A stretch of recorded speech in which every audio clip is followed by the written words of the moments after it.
Jumat 19 November pukul 8 malam live di Kompas TV. Cakupan vaksinasi COVID-19 di Indonesia telah melampaui target dari Organisasi Kesehatan Dunia WHO.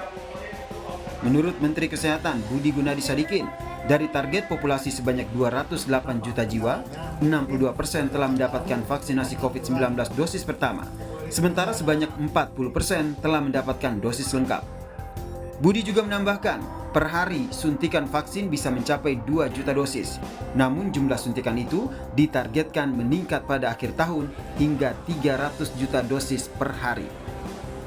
Vaksinasi kita juga terus bertengger antara 1,6 sampai 2 juta suntikan per hari, dan diperkirakan sampai akhir tahun ini mungkin bisa mencapai total suntikan 290 juta sampai 300 juta suntikan, dengan perkiraan untuk dosis 1 161 juta orang atau 78% dari target populasi, dan proyeksi dosis 2-nya bisa mencapai sekitar 118 juta, itu mendekati 60%.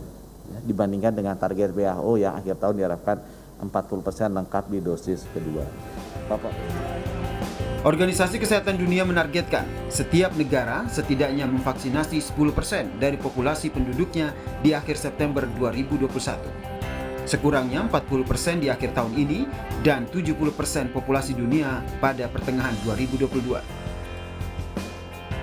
Menurut data per 15 November 2021 pukul 18.00, dari 208,2 juta sasaran, sekitar 215,6 juta dosis vaksin telah diberikan kepada 130,3 juta orang yang menerima dosis pertama. Lebih dari 84,1 juta diantaranya sudah mendapatkan dosis kedua. Adapun ketersediaan stok vaksin COVID-19 di Indonesia berjumlah 342,5 juta dosis vaksin. Terakhir, Indonesia menerima 4 juta dosis vaksin Sinovac pada 13 November lalu. Dengan demikian, menurut Menteri Kesehatan, stok vaksin COVID-19 di Indonesia masih aman. Untuk itu, Menteri Kesehatan meminta kepada seluruh kepala daerah untuk tidak menyimpan stok vaksin. Jika ada stok vaksin yang mendekati masa kadaluarsa, Menkes menyarankan untuk segera dialihkan ke daerah lain yang membutuhkan. Bapak Presiden juga menekankan bahwa tolong hati-hati dengan vaksin kadaluarsa. Jadi beberapa provinsi yang laporannya sampai ke beliau seperti misalnya Nusa Tenggara Timur atau juga dari Jawa Tengah, itu memang perlu, Yogyakarta perlu diperhatikan agar vaksinasinya jangan sampai kadaluarsa. Kalau misalnya sudah dekat-dekat kadaluarsa, mungkin kita bisa mengalihkan ke provinsi-provinsi lain yang masih membutuhkan, atau kita bisa alihkan ke TNI dan Polri. Ya. Stok vaksin. Menteri Kesehatan juga meminta kepada masyarakat untuk tidak ragu melakukan vaksinasi COVID-19 dan tidak perlu pilih-pilih vaksin.